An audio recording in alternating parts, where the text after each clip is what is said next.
देवउठनी एकादशी व्रत कथा। एक राजा के राज्य में सभी लोग एकादशी का व्रत रखते थे।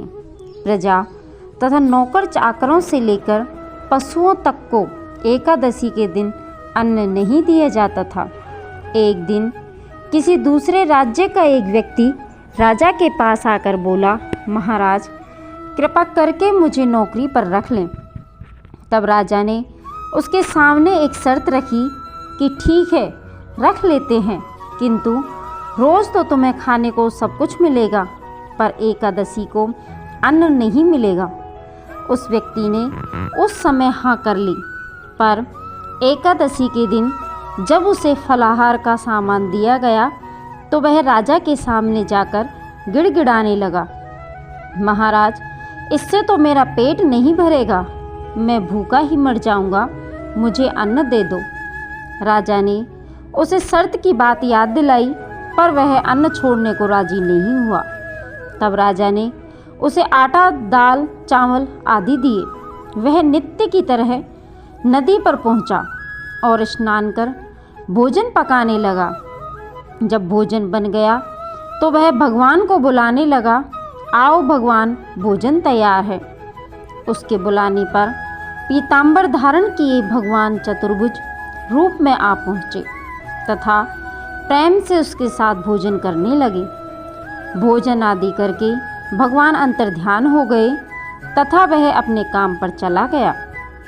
15 दिन बाद अगली एकादशी को वह राजा से कहने लगा कि महाराज मुझे दुगना सामान दीजिए। उस दिन तो मैं भूखा ही रह गया। राजा ने कारण पूछा तो उसने बताया कि हमारे साथ भगवान भी खाते हैं, इसलिए हम दोनों के लिए ये सामान पूरा नहीं होता। यह सुनकर राजा को बड़ा आश्चर्य हुआ। वह बोला, मैं नहीं मान सकता कि भगवान तुम्हारे साथ खाते हैं। मैं तो इतना व्रत रखता हूँ, पूजा करता हूँ, पर भगवान ने मुझे कभी दर्शन नहीं दिए। राजा की बात सुनकर वह बोला, महाराज यदि विश्वास न हो तो साथ चलकर देख लें। राजा एक पेड़ के पीछे छिपकर बैठ गया। उस व्यक्ति ने भोजन बनाया तथा भगवान को शाम तक पुकारता रहा, परंतु भगवान नहीं आए। अंत में उसने कहा, हे भगवान यदि आप नहीं आए तो मैं नदी में कूदकर प्राण त्याग दूंगा। लेकिन भगवान नहीं आए। तब वह प्राण त्यागने के उद्देश्य से नदी की तरफ बढ़ा। प्राण त्यागने का उसका दृढ़ इरादा जान शीघ्र ही भगवान ने प्रकट होकर उसे रोक लिया और साथ बैठकर भोजन करने लगे।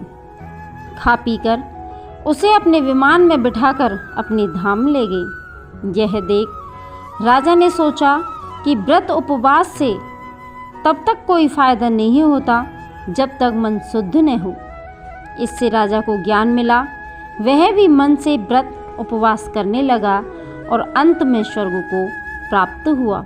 बोलो विष्णु भगवान की जय।